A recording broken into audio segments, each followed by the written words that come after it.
The final transaction. The final transaction was when Yeshua paid the price in full for sin. And I want to ask you today, what do you do with that final transaction?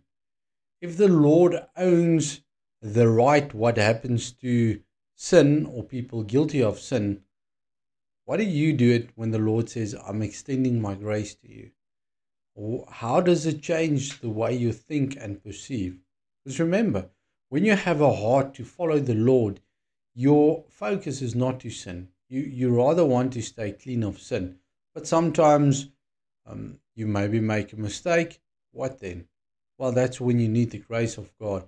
And you really need to focus on the ability and the ownership that the Lord has over sin.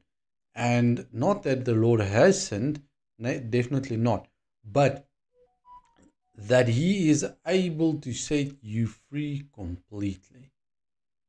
And that is something that we need to take to heart today, that we need to accept.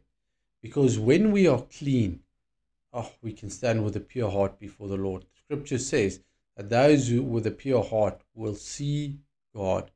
And that is what we want. We want to see the Lord. We want to see what He's doing. We want to see what we are supposed to do. Now, from time to time, my wife and kids love to clean the house, deep clean, clean everything. And a lot of times what we do is if we have done something wrong, we say, Lord, I am sorry about that. Forgive me. But sometimes to be deep clean, you need to go to the courts of heaven, where you present yourself before the Lord and say, Lord, here am I, judge me. And then if there's any sin revealed that you have done or something that you need to repent of, repent. Don't argue, repent.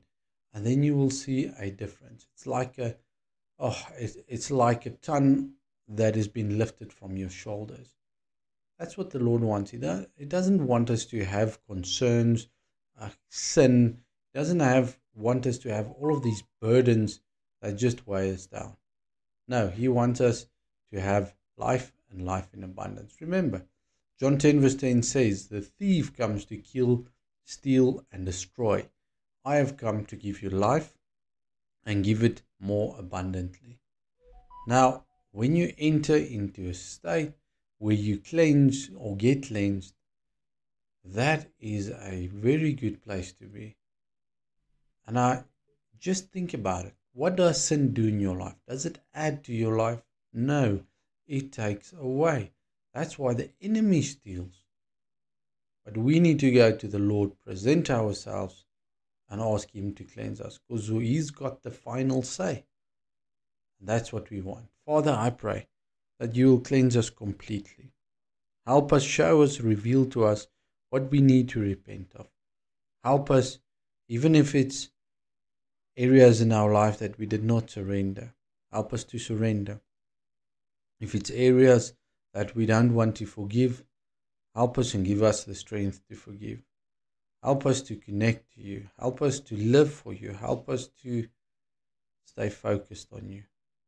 I thank You, my Father, for loving us and for caring for us. I thank You for the blood of Yeshua that washes our sin away. And I thank You for that in the name of Yeshua. Be blessed.